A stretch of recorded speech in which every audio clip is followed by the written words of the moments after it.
Good afternoon, everyone. This is Mitchell back here on my YouTube channel. A little analysis after Game 3 of the NBA Finals. The Milwaukee Bucks are half back in the series. They won a game at the Pfizer Forum. They won 102-117 last night in a very good game by the Bucks. It was a bit much needed win at the Pfizer, and it's their first win since 1974 in the NBA Finals when they played Boston, lost the series, but they haven't won a Finals game since then. And obviously in Milwaukee, I'm sure they won that year.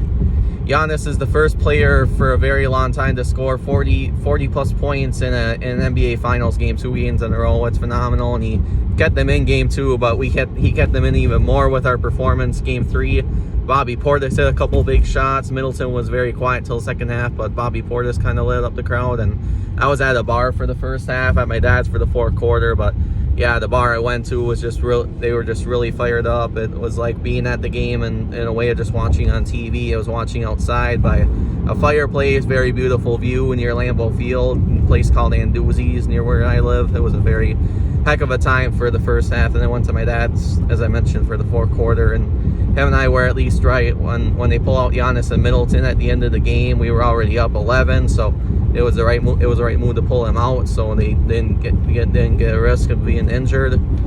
If they come back in this one, it's going to definitely be history again, because they came back from 2-0 against Brooklyn. They even lost by 37 points in Game 2 against Brooklyn, and they still won that series. That they did that against the Suns, it's definitely history, folks. And it could happen, it could not, but I'm glad for the first game at the Pfizer that we got a win. We got kind of a taste on how winning a game in the NBA Finals is like for us Wisconsin sports fans. We've broken the hump after the Brewers didn't make the World Series in Game 7 of 2018, the Packers NFC Championship's downfall, which has been way too many times lately, and then the Badgers also losing a couple of Rose Bowls this last decade. So with the Bucks team definitely at least making the championship, it's bringing some momentum.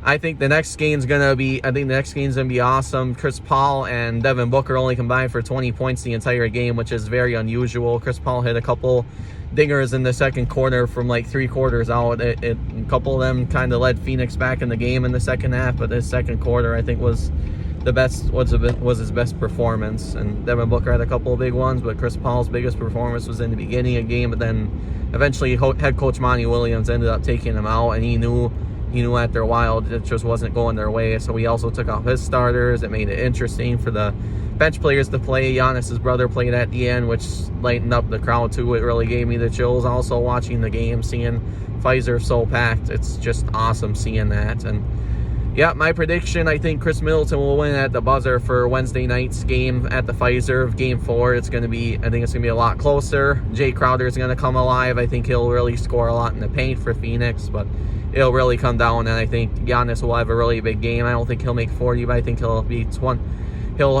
the 25 or 30 point mark, because eventually he'll downslide a little bit one of these games, but if he does make it to 40 points, that will absolutely break a record. So we'll talk to you guys Thursday after game 4 of the finals for a recap video, like after 1 o'clock when I get done working, and have a wonderful rest of your Monday. Bye.